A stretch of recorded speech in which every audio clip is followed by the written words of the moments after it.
Over the past few months, I've been on a journey, a PowerMac G5 Hackintosh journey, and today I thought it was about time I shared that journey with you, the viewer. So, without further ado, welcome to Circuit Board. Here we go. Pretty much the first thing you have to say when you're talking about any PowerMac G5 Hackintosh is, wow, look at how lovely this case still is after 14 years. It's in really nice condition, and it took me so long to find one that didn't have fucking enormous amounts of scratches all over it that I'm really happy with how this came out. On the back you will see where most of the business is. I've moved the power supply to the top. The original one was gigantic and in the bottom, and it went from there to there. But I managed to keep the original mechanism, which is nice. This kit is from the Laser Hive, and it was about 70 quid. You get 7 full PCIe slots, which is nice, and you get to keep your ATX motherboard. Some people like to put a fan protector on this, but I don't. I think it looks funny, and you get that max airflow. Hell yeah. Let's crack this beast open. Oh. Here are the internals, and sad to say, they're not very exciting. The graphics card it's a GTX 1070 with 8GB. I'm quite lucky because this one appears to overclock quite well. I get it running at around 2.2 GHz sometimes, but it tends to sort of catch fire. Right, what was I actually going to mention? Aha, yes, this bracket here. You might not have seen this before. In fact, I can say with confidence that you will have never seen this before because I made it. These aluminium brackets are the bane of my existence. I spent many weeks designing them and trying to find a way to get this radiator in here, and I finally found spacings and measurements that work, as well as a friend that had a milling machine that allowed me to make these brackets to a perfect size. These are exactly 355mm long, and they look pretty slick. They do their job nicely, and I'm pleased with myself for managing to get something together that actually works. The motherboard is an Asus P8Z77 BLE Plus from 2012. It's got 16GB of RAM and an Intel i5 3570K, which is aging a little bit long in the tooth, but got it running at 4.5 GHz, which is very nice. The hard drive cage, which was originally up there where the power supply is now in the bottom, and it's got 2 Western Digital Caviar Blues in it. And my main drives are actually hidden behind the motherboard, which is why you might see, if I can get a light, can I get a light? No, I cannot. You might be able to see the cables snaking away underneath the motherboard tray, which is a big part of the kit that I bought. I've got a 128GB SSD for Windows, one for macOS, and a 750GB hybrid drive for storing applications on. That's just a disk drive. Yes. PowerMacs.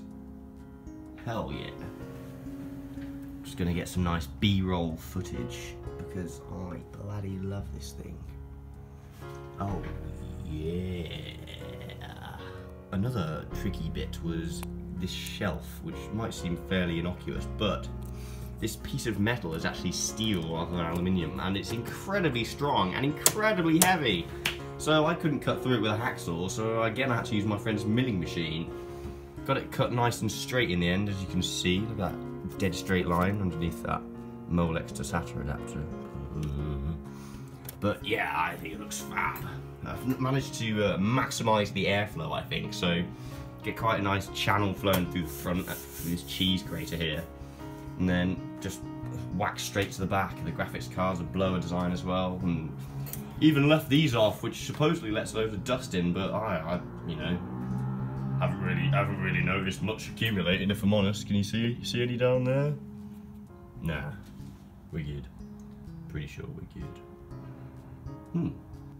Let's have a look at what happens when you first power this computer on. Bam, doot, green light, disengage. Here we go. Over to here, this beautiful 30-inch Apple Cinema HD display is going to kick into action. We're going to get ourselves a BIOS message, and wait. Just keep waiting for a little bit. Thank you, American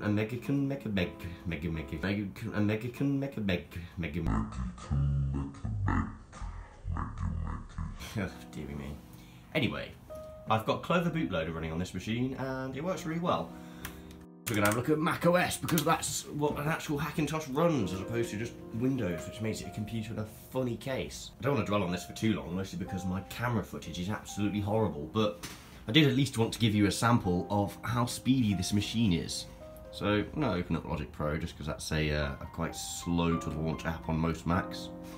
And it's snapped into life over here, loading there, and boop, there you go.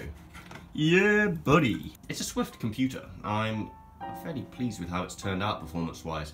I was expecting it to be a little bit more sluggish, but the power management in OS X has actually turned out to be somewhat better than Windows, so my idle temperatures are better, and it's just generally a nicer experience in macOS, which, considering it wasn't even designed to run on this hardware, is a bit of a poor show on Windows' behalf more than anything. Anyway, my favourite thing to do on a Mac is select all the apps and then open them all at once. So I'm just going to do that. No, let's double click them. Here we go. Oh, Jesus. Hello, it's me, your computer. I have these features to show you. Oh, dearie me. Everything wants my password. Nope. Jesus Christ. Jesus Christ. The only issue I actually have with this computer is the fact that I have to have a fan there at the back against the wall. If I don't, then the temperatures just sort of creep up internally over a period of hours, and it'll eventually just crash from getting too hot. But with that there, it never gets above 60 degrees on the CPU, so I'm rather happy with the situation.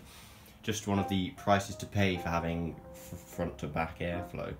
I tried to do a gesture, but it didn't really work. Anyway, let's end this video. Right. Thank you for tuning into Circuit Board once again. I try not to waffle on about random shit as much as I normally do, or wiggle my eyes around as an excuse for not saying very much, which I also normally do. Anyway, it's a cool little machine I've got myself here, and if you've got any questions about it, leave them in the comments and I'll answer them. Other than that, more soon. Circuit board. See ya. Dear me.